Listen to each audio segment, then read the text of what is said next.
All right, what's up, class? My name is Muhammad Ali. But the PR standing for public relations, but the public relations crisis that I chose to talk about was the Starbucks racial bias incident that actually occurred in April of 2018, right, in Philadelphia.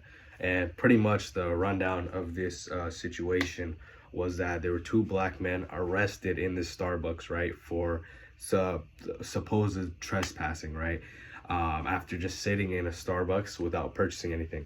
And this pretty much sparked outrage and, like, accusations of like racial bias against Starbucks, right? And my biggest source of information for this PR is the New York Times article on this, right?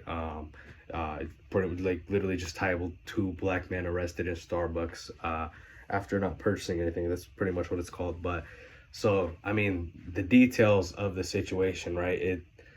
The situation escalated as like videos of the arrest went viral, right? And then protests followed shortly after that. And Starbucks was heavily criticized for like enabling such discriminatory like actions against those two innocent men, right? And the company had to like address these allegations. Then there was just like a lot of pressure on them to do so. And so, Starbucks, one, they responded pretty quickly by issuing an apology, and to take like more firm steps to address the issue. They actually on May 29th, they closed down all their stores to do actually like a racial bias training type of thing with all their employees, right? Pretty much like they implemented this new policy where they're supposed to welcome everybody regardless of whether they purchase anything, or or if they're just sitting there or nothing. You're supposed to welcome everybody. And actually the CEO of Starbucks, Kevin Johnson, personally went and met with the two men who were arrested, and gave them an apology as well.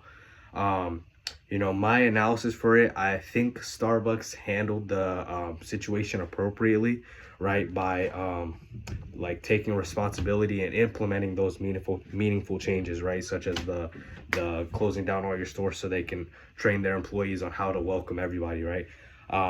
However, I think they could have gone a little bit further in terms, like, I don't know if I didn't see in the article if the actual employee that like was calling the police on them, if there was any like repercussions for their actions.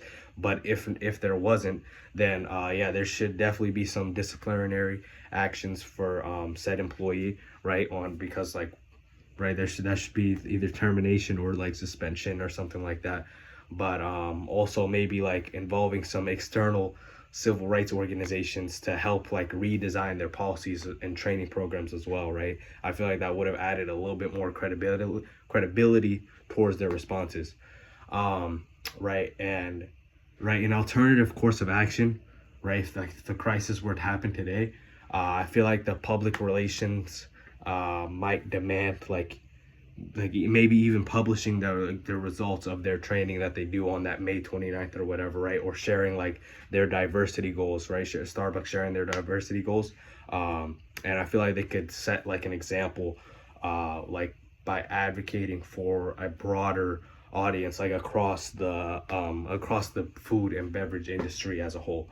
But my sources, to come to a conclusion, my sources are the PBS article on Starbucks closes 8,000 stores for anti-bias training, and also, like I said, the New York Times article, two black men arrested at Starbucks, Seattle, for $1 each. So yeah, that's my PR analysis. Thank you.